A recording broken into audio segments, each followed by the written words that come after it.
Assalamualaikum warahmatullahi wabarakatuh.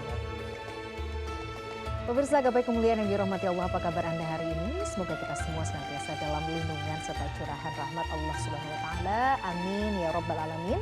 Alhamdulillah, saya Miladia Rahma dapat kembali hadir menjumpai Anda dalam program kesayangan kita, Gapai Kemuliaan. Pemirsa, hari ini insya Allah kita akan belajar bersama mengkaji tafsir Al-Quran dengan pendekatan tematik, memahami pesan-pesan ilahi yang Allah turunkan sebagai petunjuk bagi umat manusia. Dan tema yang akan kita bahas kali ini adalah tentang menjadi muslim yang kafah. Lantas bagaimana caranya? Dan untuk membahasnya seperti biasa telah hadir bersama kita ada ayahanda kita, gurunda kita, Kiai Haji Haris Sakam. Assalamualaikum Pak Kiai. Waalaikumsalam warahmatullahi. Pak Kiai apa kabar? Alhamdulillah. Alhamdulillah sehat. Pak Kiai, hari ini kita akan membahas sebuah apa ya, bisa dikatakan materi yang kita sering mendengarnya, tapi mungkin dalam banyak aspek kita belum paham betul sebenarnya esensinya apa. Terkait bagaimana kemudian menjadi muslim yang kafah sesuai dengan yang Allah sampaikan di dalam Quran surat Al-Baqarah. Nanti insya Allah kita akan bahas. Tapi sebelum itu, bagi Anda pemirsa yang juga memiliki pertanyaan, silahkan kirimkan video pertanyaan Anda melalui nomor WhatsApp yang tertera di layar kaca. Baik, kalau boleh Pak Kiai, saya menukil dari Quran surah Al-Baqarah ayat 208, perintah berislam secara menyeluruh. Kita bacakan dulu. Wahai orang-orang yang beriman, masuklah ke dalam Islam secara keseluruhan atau kafah, dan janganlah kamu ikuti langkah-langkah syaitan. Sungguh ia musuh yang nyata bagimu.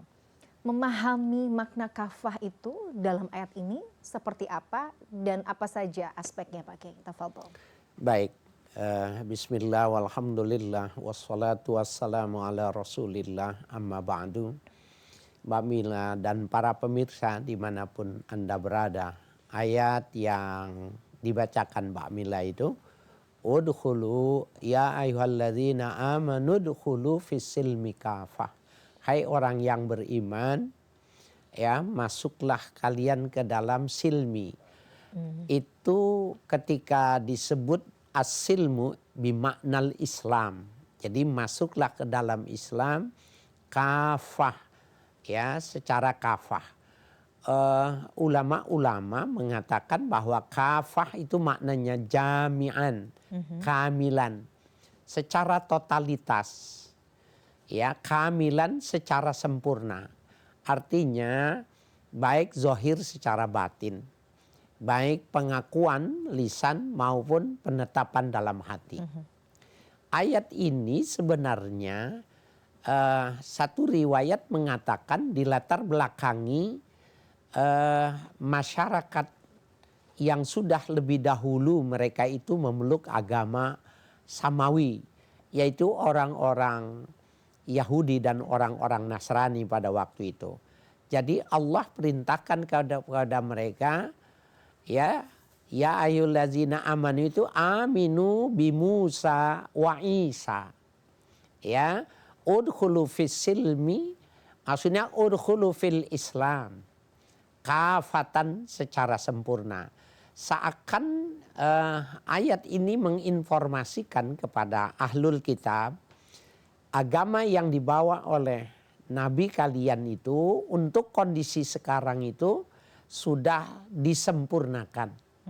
Yang pada saat itu dianggap cukup memadai, maka perkembangan zaman, ya, peradaban yang berkembang memerlukan sebuah kesempurnaan. Maka diturunkannya Nabi Muhammad dengan Al-Quran itu dalam rangka mengantisipasi perkembangan zaman dan peradaban yang timbul dari perbedaan 600 tahun, ya. Jadi 6 abad antara Nabi Isa dengan Nabi Muhammad itu peradaban sudah berubah. Nah, itu yang dimaksud dengan kafah. Jadi kamilan, totalitas. Yang dulu dianggap memadai, sekarang dianggap harus disempurnakan. Itu latar belakang dari sejarah atau asbabun nuzul peristiwa ayat ini tadi. Saya kira itu Mbak Mila. Jadi kafah itu maknanya jami'an, kamilan. Ya. Jadi totalitas dan sempurna. Sempurna. Nah, memaknai totalitas dan sempurna ini kemudian kita mungkin bertanya, dimensinya itu apa Pak Kiai? kan kalau kita bicara beragama itu kan ada akidah, kemudian ada syariat, mungkin kemudian di situ juga ada akhlak. Berarti yang dikatakan kemudian kafah itu mencakup seluruh aspek kehidupan seorang muslim. Dari misalnya bangun tidur, tidur lagi, dari semua aspek kehidupannya.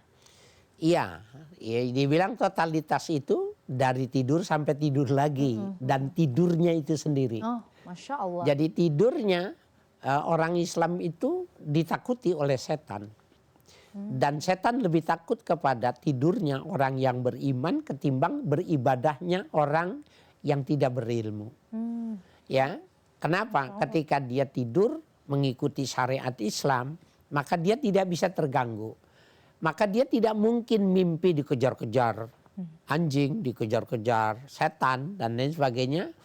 Bahkan setan sendiri tidak mau mendekatinya. Karena justru kalau dia bangun merugikan buat setan. Sehingga kalau ini jangan dekat, jangan diganggu gitu ya. Sementara yang sedang bangun malam sholat itu yang dipengaruhinya, yang diganggunya. Nah itu betapa kata kafah secara totalitas itu sampai pada dimensi hal-hal yang semacam itu tadi sempurna dia dalam beragama itu. Ya. Nah, di awal dari ayat ini juga disebutkan wahai orang-orang yang beriman masuklah ke dalam Islam secara keseluruhan atau kafah. Artinya kan sebenarnya Pak Kiai belum tentu juga ya orang yang mengaku Islam itu juga bisa dikatakan beriman dan belum tentu juga orang yang beriman kemudian bisa mendapatkan titel atau bisa masuk dalam predikat orang-orang yang kafah Pak Kiai. Bisa terjadi karena mereka mensplit ya keimanannya itu. Seperti ahlul kitab itu kan diinformasikan di dalam Al-Quran itu. Mereka mengimani apa yang diisyaratkan di dalam Taurat, di dalam Injil itu tentang Nabi yang terakhir itu. Tetapi ketika hadirnya Nabi Muhammad itu mereka menolak, alasannya karena Muhammad tidak lahir dari Bani Israel. Cuma sederhana saja. Kalau Muhammad lahir dari rahim Bani Israel, maka tidak ada masalah dalam perspektif ini. Nah, karena lahir dari bangsa Arab, menurut mereka itu, jadi Israel itu menganggap mereka itu adalah keturunan anak-anak dewa, anak-anak Tuhan. Sehingga mereka punya strata yang lebih. Sehingga tingkat keangkuhannya lebih tinggi dibandingkan dengan lain. Dilihat dari asal muasalnya. Mereka melihat dari Siti Sarah, seorang wanita yang merdeka. Muhammad dari Ismail, Ismail dari Siti Hajar. Siti Hajar itu adalah budak belian. Itu yang dicara pandang mereka. Ya, sehingga mereka membatasi diri ketika ya melihat ada tanda-tanda kenabian pada Muhammad Sallallahu Alaihi Wasallam.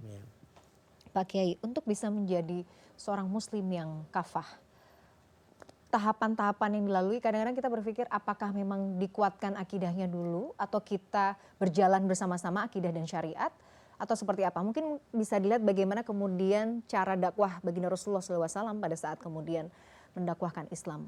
Tahapan-tahapannya juga harus diperhatikan sebenarnya Pak Kiai. Iya betul. Kalau kita lihat proses dakwah, ya dakwatun Nabi tadrij. Dakwah Nabi itu berproses. Jadi kalau kita lihat 13 tahun di kota Mekah itu fase di mana Nabi memperdalam akidah. Ya, 13 tahun memperdalam akidah. 10 tahun di kota Madinah, 99% di luar akidah. Ya, masuk di dalamnya muamalah, ya, munakahat, jinayat dan lain sebagainya itu 99% aspek keagamaan itu cukup 10 tahun. Tapi menggali akidah, menanamkan akidah itu 13 tahun. Itu yang pertama, bahwa akidah harus lebih dahulu. Tetapi proses tadrij ini jangan diberlakukan ketika ada orang yang sudah dewasa, kemudian ingin belajar Islam, maka boleh dilakukan secara bersamaan. tanamkan akidah tetapi langsung belajar syariat. Sehingga periksa sudah sunat apa belum, kemudian ajarkan sholat sambil belajar. Sebab kalau dia sudah dewasa, kemudian dia belajarnya melalui proses belajar tauhid dulu, belajar syariat dulu, belajar ihsan dulu, kemudian maka yang semacam ini nggak mencukupi, nggak memadai waktu hidupnya. Jadi boleh pada orang yang sadarnya sudah dewasa, sudah tua, terlebih lagi mempelajarinya 3 aspek yang disebut agama itu bersama-sama. Masya Allah. Jadi tadi ada akidah, kemudian syariat, dan akhlaknya juga harus bersama-sama berarti Pak. Iya. Baik, Masya Allah. Pak Kiai, kita akan lanjutkan pembahasan kita. Iya. Kita jeda terlebih dahulu. Pemirsa jangan kemana-mana. Gapai Kemuliaan masih akan kembali sesaat lagi. Tetaplah bersama kami.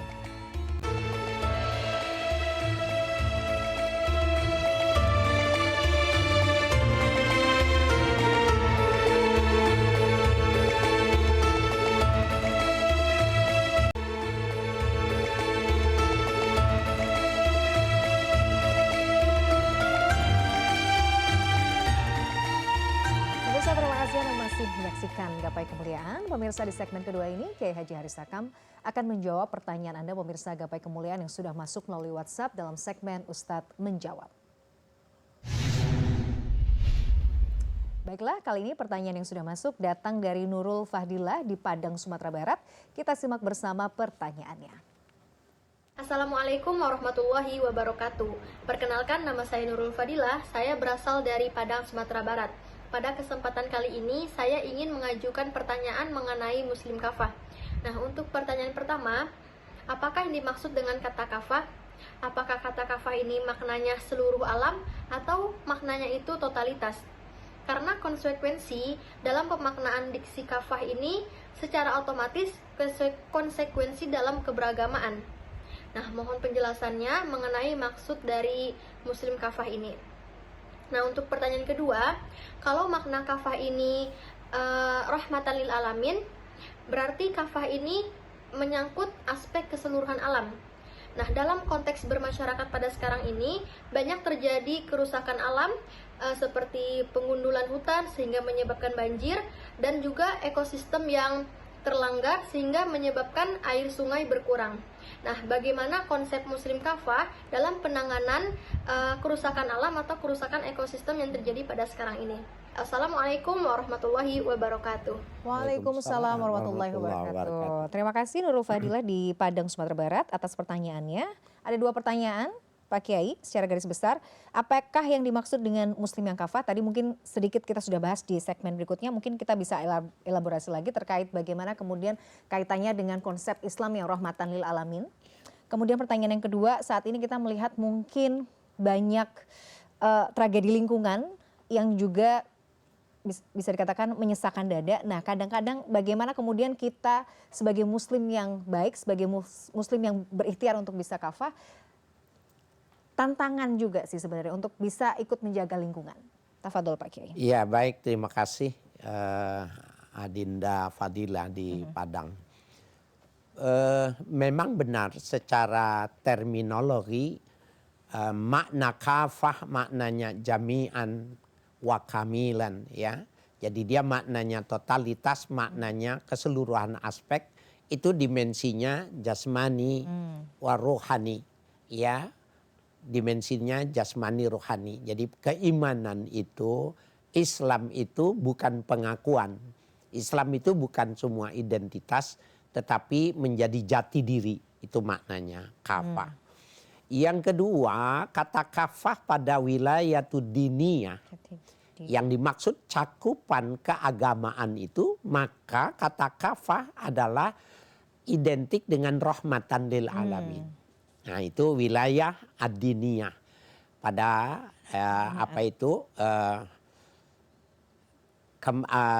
daya lingkup dari keagamaan itu meliputi keseluruhan. Maka semua alam masuk dalam pengertian keberagamaan. Artinya ketika Islam bukan cuma aspek syariat, ya, bukan sampai aspek ibadah saja, kemudian akidah dan lain sebagainya, tetapi peran dia sebagai seorang muslim terhadap alam semesta itu tidak dianggap sebagai muslim yang baik kalau dia merusak alam. Ya, la tufsidu fil ard. Janganlah kalian melakukan kerusakan di muka bumi ini. Itu masuknya dianggapnya jadi tidak kafah juga. Data yang menjelaskan tentang saya sendiri ya menjadi saksi tentang kerusakan ekosistem di Jakarta ini. Umpamanya gini, 5 kali besar di Jakarta ini tahun 70-an itu dipakai untuk mencuci, dipakai untuk mandi bagi anak-anak mau berangkat sekolah, termasuk saya. Tetapi kita lihat sekarang air yang banyak, air yang jernih, sekarang airnya berkurang, keruh, bahkan sudah dianggap berbahaya kalau dimanfaatkan untuk mandi atau mencuci. Nah, ada apa sebabnya? Maka terjadi kesalahan atau rusaknya ekosistem. Nah, kita lihat ya data yang terjadi bahwa rusaknya ekosistem pada kali atau sungai di Jakarta itu menurut pakar-pakar itu pertama sebabnya adalah industrialisasi. Ya, industrialisasi ini yang menyebabkan kadang-kadang rumah-rumah yang di pinggir jalan yang peruntukannya itu rumah tinggal sekarang secara komersial dijadikan menjadi tempat berdagang dan lain sebagainya. Itu kemudian adanya industri-industri di tengah perkotaan yang menurut ya regulasinya itu tidak diperbolehkan. Bahkan di daerah-daerah yang masyhur itu sebagai perumahan itu ditulis tidak boleh dikomersialisasikan. Sekarang itu berubah. Itu kita bisa melihat industrialisasi. Yang kedua perubahan cuaca. Ada perubahan cuaca secara global ya, dan ini juga di kalangan para pakar ya mempermasalahkan dan mereka mencari tahu sebabnya. Nah, yang ketiga pemanfaatan air. Ya, pemanfaatan air itu yang pertama tentu ya industri yang mengambil air tanah itu sebenarnya ada regulasinya. Dia harus membuat analisa dampak lingkungan. Tapi sekarang ini kelihatannya hal-hal yang semacam ini kurang diperhatikan. Maka mau tidak mau bukan cuma sekedar airnya ya kualitasnya, tetapi tanah terjadi penurunan tanah setiap 1 tahun 5 sampai 7 cm itu juga salah satu dampaknya. Oleh karena itu sekarang pemerintah sedang ingin bagaimana tanggul ya rob itu untuk dipertinggi dan diperluas jaraknya itu karena memang terjadi penurunan tanah 5 sampai 7 cm itu.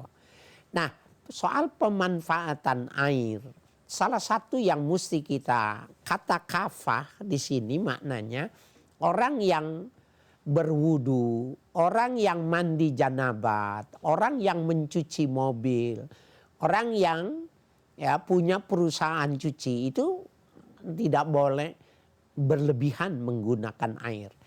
Karena bisa dibayangkan ya kalau orang berwudu saja bahwa kita secara jelas melihat ketika air ditadahi dengan kedua tangannya, dia melakukan wudu mengantarkan air itu ke muka, sementara keran yang 100% dibuka, maka kita tahu sebenarnya air yang terbuang dalam jumlah sekian detik itu dengan yang kita pergunakan lebih banyak yang terbuang.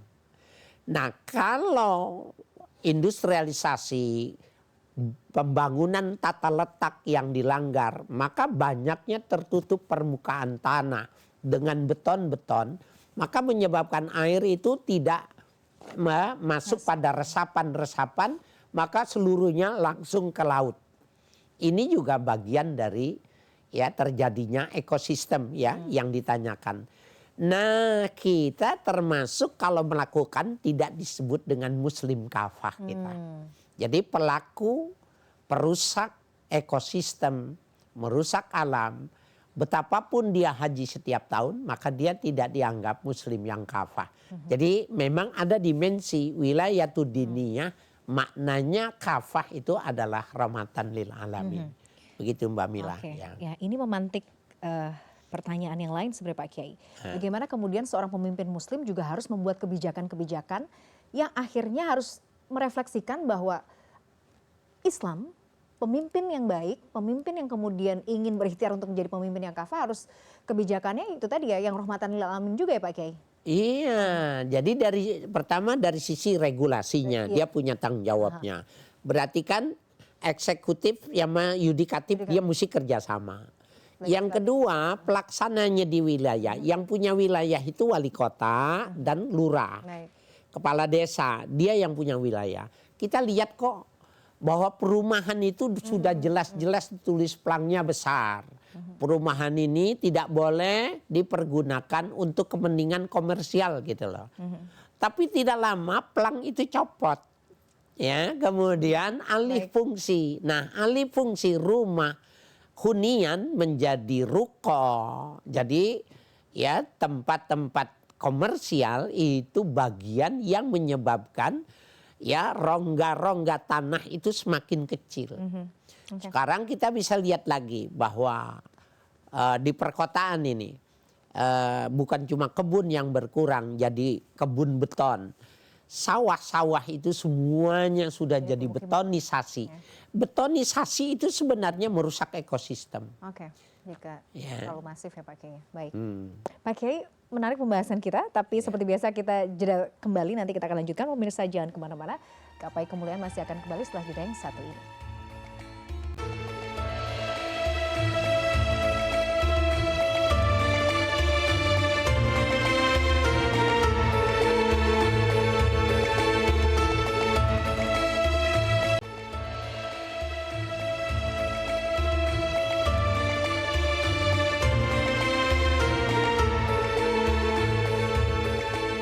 Pemirsa, terima kasih Anda masih menyaksikan Gapai Kemuliaan dalam episode Menjadi Muslim Kafah. Bagaimana caranya?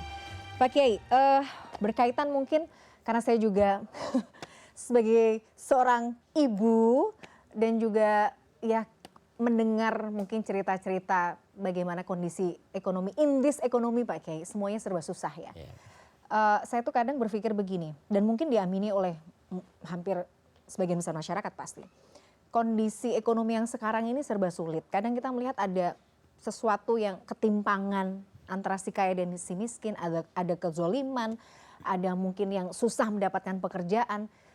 Seolah-olah memang apa ya, banyak sekali masalah sosial ekonomi yang juga muncul dalam keseharian kita, dan itu menjadi sebuah keresahan yang sangat besar. Karena saya berpikir kalau kaitannya dengan kafah dan bahasan kita pada siang hari ini, pada pagi hari ini adalah ini apakah jangan-jangan menjadi sebuah konsekuensi baik itu spiritual maupun ekonomi ketika misalnya kita sebagai seorang muslim dan kita adalah negara dengan mayoritas muslim tidak melakukan tugas dan fungsi kita untuk berikhtiar menjadi muslim yang kafah Pak Kiai. Iya. Bagaimana pendapat Kalau kita dalam kapasitas masing-masing tidak menjalankan ya fungsi kafah, maka ada dosa kolektif. Jadi kerusakan ekosistem yang dari mulai penanganan regulasi tetapi tidak ada pengawasan, kemudian eksekusinya menyimpang. Ini pada tatanan yang bertanggung jawab ini jadi dosa yang tasalsul. Dosa tasalsul itu dosa yang sifatnya rombongan ya. Jadi dosa kolektif bisa terjadi. Nah, salah satunya yang sangat memungkinkan itu adalah ketika seseorang ya tidak lagi menjalankan tugasnya secara baik dan benar. Dosanya bareng-bareng Mbak Mira. Jadi kalau ada fardu ain itu dosanya personal. Kalau yang fardu kifayah maka dosanya itu kolektif. Semuanya berdosa yang ikut. Dan ini dosa kolektif ini yang sebenarnya kita tuh tidak melakukan, ya, tidak peduli dan tidak tahu mengerti dan termasuk diam saja, termasuk orang yang diam saja dia termasuk. Kenapa tidak melakukan? Jadi betapa kata udhul itu, masuklah, itu kata perintah. Jadi kata perintah yang mesti actionnya itu betul-betul harus maknanya kafah. Ya, kalau kita itu cuma, maaf nih Mbak Mila, kalau cuma aspek ubudiyah, ada orang sholatnya bagus, ya, puasanya bagus, oh ya, zakatnya bagus, hajinya bagus, tetapi aspek yang sifatnya khalqiyah yang menyangkut alam semesta ini dia tidak ikut serta dan dia ikut dosa. Termasuk yang diam saja, yang tidak peduli. Nah, itu nggak boleh. Jadi sekurang-kurangnya sesuai dengan metode kemungkaran, maka dia mesti membenci. Kalau seandainya dia sudah menulis, dia mengusulkan, dia sudah membebaskan diri, bari minna, ya, dia tidak bisa terkena kalau sudah melakukan itu. Jadi boleh melaporkan ke bagian instansi yang punya kapasitas kewenangan untuk menangani itu, boleh. Umpamanya kita lihat ya Mbak Mila, kita cuci mobil gitu. Nih mobil itu diguyur rata semua. Setelah diguyur, dia mainkan sabun itu. Tapi selangnya tidak ditutup gitu. Nah, kita bilang, Mas tolong ini ditutup Mas. Ya, tolong ditutup. Kalau enggak, ini berapa banyak yang dipakai dengan yang dibuang. Termasuk juga kita di guru-guru, mubaligh, ustadz yang tidak mengajarkan wudunya Nabi dengan 1 mud atau 7 on. Ya, mandinya cuma 3,5 liter atau 1 sok, maka gurunya juga berdosa. Karena itu bisa merubah, ya, merubah ekosistem. Oke, Pak Kiai, mandi 3,5. Ya. Itu cara baginda Rasulullah ya Pak Kiai? Ya, jadi beliau wa kana wudu'u sallallahu alaihi wasallam bimuddin. Wudunya Nabi Muhammad itu 1 mud. 1 mud itu 6,7 on. Kira-kira iya, ya, 7 on. dan wa yagtasilu bisa ila khamsati amdad. Beliau kalau mandinya itu 1 sok. 1 sok itu 4 mud. Sampai dengan 5 mud. Itu kalau dikurs menjadi liter, 3,5 liter mandinya. Apa kabar kita Pak Kiai kalau mandi? Ya Allah. Nah, kalau Mbak Mila kita nih melalui CNN ini, kita tidak sampaikan program ini juga kena dosa juga. Nah, jadi kita sekarang nih cuci tangan ya. Para pemirsa, kita sudah menyampaikan nggak boleh cuci mobil, jangan menganggapkan air kami. Kemudian PAM kami yang bayar, listrik kami, nggak bisa begitu. Itu yang disebut dengan tanggung jawab kafah itu, ini yang dimaksud dengan ini. Ya, boros banget tuh Pak Kiai.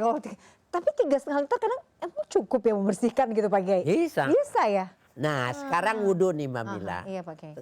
Wudhu yang kalau maaf ya, kalau itu kan tidak nyampe 1 liter. Iya. Tidak nyampe 1 liter. Itu maka dia dominasinya banyak diratakan dengan digosok. Iya. Imam Malik mengatakan adalku minal wajibat. Menggosok-gosokkan itu hukumnya wajib.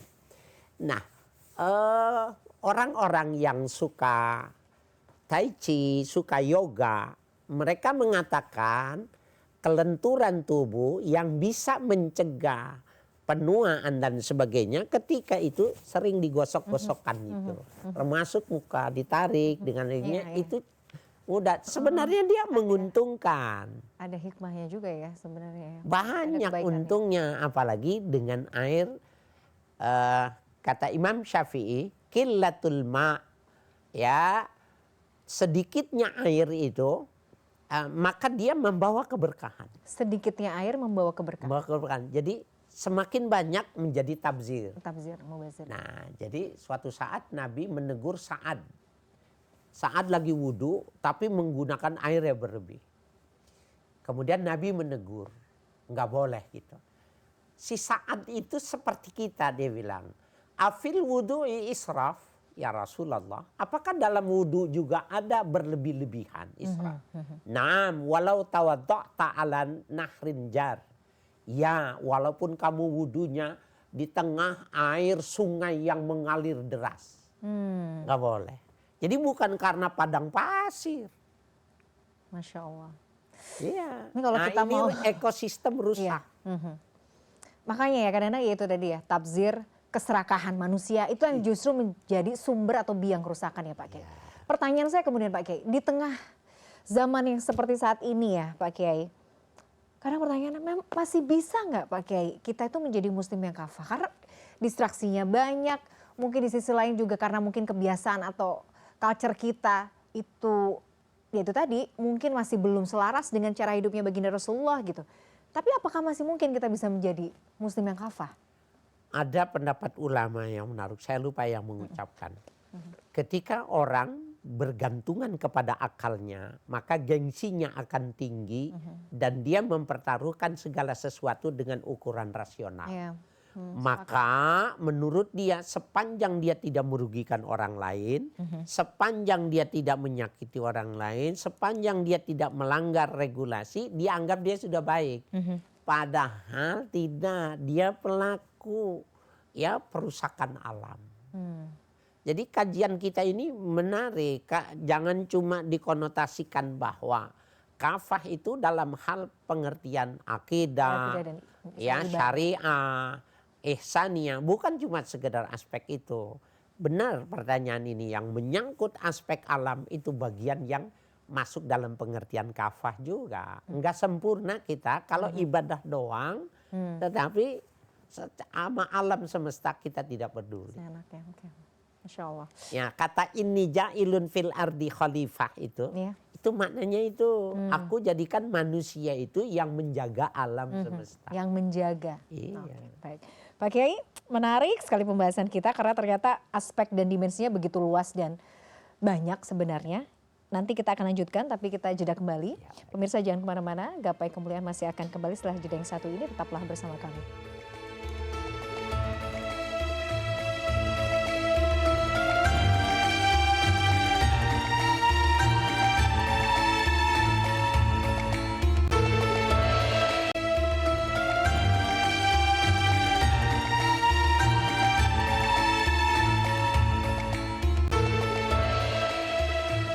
Pemirsa, terima kasih Anda masih menyaksikan Gapai Kemuliaan dalam episode Menjadi Muslim Kafah. Bagaimana caranya?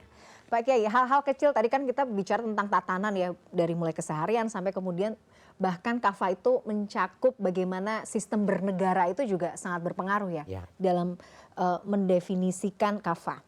Nah, dalam beragama Pak Kiai, kadang-kadang jangan-jangan saya, mungkin juga para pemirsa kita masih sering pilih-pilih gitu. Pilih-pilih aturan agama misalnya. Ini nggak apa-apa lah, saya ngambil pendapat yang ini mah enggak gitu. Misalnya kita mungkin, misalnya perempuan muslimah, saya belum mau menutup aurat lah karena saya merasa belum siap. Jadi mengambil satu aturan bagian, melepaskan yang lain gitu. Misalnya ya sudah lah, nggak apa-apa hari gini kayaknya kalau nggak pakai kredit yang berbunga atau riba kayaknya nggak bisa hidup deh, nggak bisa punya rumah deh, nggak bisa begini. Sehingga akhirnya kemudian memilih satu dan melepaskan yang lain. Nah, apakah ini juga menjadi salah satu tanda bahwa ini juga tanda-tanda keseharian kita yang mungkin memang, atau jangan-jangan kita memang belum kafah dalam menjalani agama? Iya, jadi kalau kafah itu dijadikan standarisasi, bahwa sebenarnya mudah untuk mengatakan bahwa kita tidak kafah karena belum totalitas. Belum total ya? Iya, belum totalitas berarti ya kita belum sempurna keimanan kita. Kalau belum sempurna keimanan kita, ya jangan buru-buru meninggal. Bertahan dulu sampai memperbaiki diri dulu. Ini menjadi sebuah konsekuensi logis, Mbak Mila. Kalau tadi bahwa dikatakan pada awalnya itu berlaku bagi agama-agama samawi, tetapi kemudian al-ibratu bi umumil lafzi ya la bi khususis sabab. Itu di dalam kaedah dalam mengambil istimbat hukum bahwa dilihat dari bentuk lafaznya yang berlaku secara umum, bukan dilihat dari sebab terjadinya. Jadi kalau dilihat sebab terjadinya itu berlaku Yahudi dan Nasrani gitu, ahlul kitab. Apakah bagi orang Islam ayat ini tidak berlaku? Berlaku dia, ibrahnya itu li umumil lafzi, karena lafaznya ini berlaku, kata udkhulu itu maknanya umum. Jadi ukuran kita juga sama, distandarkan itu dengan seberapa kita prosentasenya kita ya untuk keberagamaan kita, maka itulah ukuran standar keimanan kita. Saya nih, berapa persen saya beragama saya, standarnya dari ukuran kafah. Apakah semua aspek dari kata pengertian lingkupan kata jami'an kamilan itu saya sempurnakan. Nah, oleh karena itu Mbak Mila, dalam satu masjid ya para pemirsa, dalam satu masjid salat berjamaah 1000 orang seperti di Istiqlal umpamanya, imamnya 1, jumlah rakaatnya sama, bacaannya sama, tetapi pahalanya tidak sama. Nah, dari mana salah satu penilaiannya tentang kafiyah itu tadi, kafahnya dia seperti apa? Oh, ternyata sholatnya rajin, tapi yang lainnya belum. Nah, termasuk juga orang yang belum mau menutup aurat. Belum menutup aurat karena dianggapnya berjilbab itu memberikan gambaran. Nanti dia alasan orang-orang yang berjilbab, orang-orang yang menggunakan niqab itu kesannya teroris mamanya. Nah, berapa banyak Bamila orang yang kaya raya tapi tidak mau haji, tidak mau umroh. Kenapa? Karena dia nggak mau, belum rajin beribadah, belum mau pakai peci putih, nggak takut lalu disuruh baca doa dan lain sebagainya. Segudang alasan itu sebenarnya pada dasarnya mudah. Dia beragama tidak kafah. Pak Kiai. Sebagai manusia kadang tuh saya berpikir bukan pesimis, tapi manusia kan adalah makhluk yang lemah dengan penuh keterbatasan. Kalau kita bicara tentang gambaran ideal, iya kita pengen kafah ya, pengen ibarat kata kalau ada bare minimum ya kita pengen sesuai lah kira-kira apa yang kemudian diperintahkan oleh agama gitu ya, kita ingin melakukannya. Tapi faktanya kan kadang itu tadi ya Pak Kiai, sulit untuk kita bisa memenuhi checklist yang ideal dalam realitanya. Bagaimana kemudian kita bisa membuat garis kompromi antara kita pengen ideal, ingin menjadi muslim yang kafah, tapi di sisi lain kita juga punya keterbatasan sebagai manusia, kadang juga iman naik turun, ada futurnya, ada malesnya gitu. Bagaimana Pak Kiai? Nah, jadi salah satu makna kafah itu ya ketika dia dipahami bahwa makna kafah itu adalah dimensinya duniawi dan ukhrawi. Masuknya dari situ. Ada ayat yang menjelaskan, mempedomani ya, diajarkan kepada Nabi Muhammad dan kepada kita. Wabtaghi fima ataqallahu daral akhirah. Carilah ya fima ataqallah, apa yang Allah berikan kepadamu. Suruh cari itu. Darul akhirah, tetapi semuanya terikat, tersimpul untuk kepentingan ukhrawi. Itu. Walatan sanasi baka minad dunya, tapi jangan lupa kepentinganmu di dunia. Kepentingan duniamu itu konteksnya itu walatansa. Jangan lupa. Tapi kepentingan akhirat wabtaghi, carilah, penuhilah, ya perbanyaklah. Nah, jadi volumenya ukhrawinya 80, duniawinya 20%. Kalau ini yang kita dapati, maka dia di dunia saja berbahagia. Tapi kadang-kadang kita terbalik. Duniawinya 80%, ukhrawinya menjadi 20%. Maka ini tidak ideal. Nah, ideal dan tidak ideal, antara idealita dengan realita itu gimana? Ya diajarin seperti itu. Volume 80% itu ukhrawi, duniawi 20% ini ideal. Bukan ideal menurut rasio. Tetapi yang Qur'ani idealita seperti itu. Maka realitanya kita suka terbalik. Dunianya 80, ukhrawinya 20. Berarti tidak ideal. Ya, jadi kita sebenarnya salah memilih gitu. Jadi Iya. itu tadi ya, bungkus aja semua yang kita lakukan itu untuk kebutuhan bekal kita di akhirat gitu. Iya. Pak Kiai, closing statement sebelum kita tutup Pak Kiai. Jadi sebenarnya di tengah distraksi, gegap gempita dunia yang penuh dengan penuh dengan ujian ini, dan iman kita yang kerap turunnya tapi kadang susah naiknya Pak Kiai. Apa yang perlu kita pegang dalam hati dan kita implementasikan dalam keseharian supaya kita bisa setidaknya berikhtiar dan semampu kita berusaha untuk menjadi muslim yang kafah. Sebenarnya cukup kita membuat cara pandang bahwa di dalam kehidupan kita akan mengatakan, sering kita ucapkan dan dijadikan standar hidup. Apakah saya sudah sholatnya kafah? Maknanya apakah sudah lahir batin? Kalau dia Lahir bisnis, apakah saya sudah berbisnis secara kafah? Maknanya keuntungannya sudah saya dapat, apakah saya sudah berbagi dengan orang lain. Kemudian kalau dia sholat, kalau dia berangkat haji, apakah saya sudah kafah? Maknanya apakah dana yang dipergunakan itu sudah semuanya halal. Jadi makna kafah itu dia kondisional.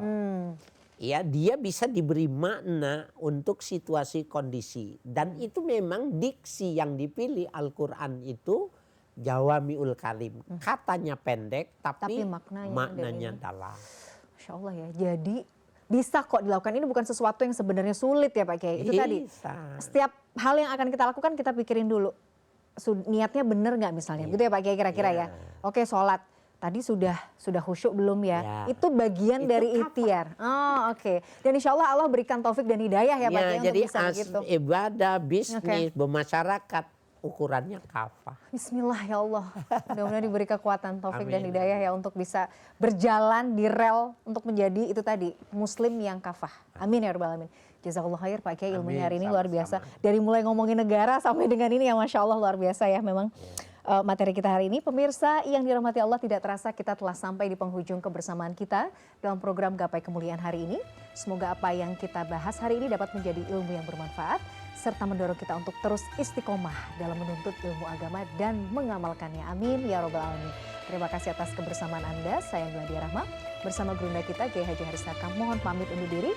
Insya Allah kita akan bertemu kembali pada episode berikutnya. Wabillahi taufiq wal hidayah. Wassalamualaikum warahmatullahi wabarakatuh. Waalaikumsalam warahmatullahi wabarakatuh.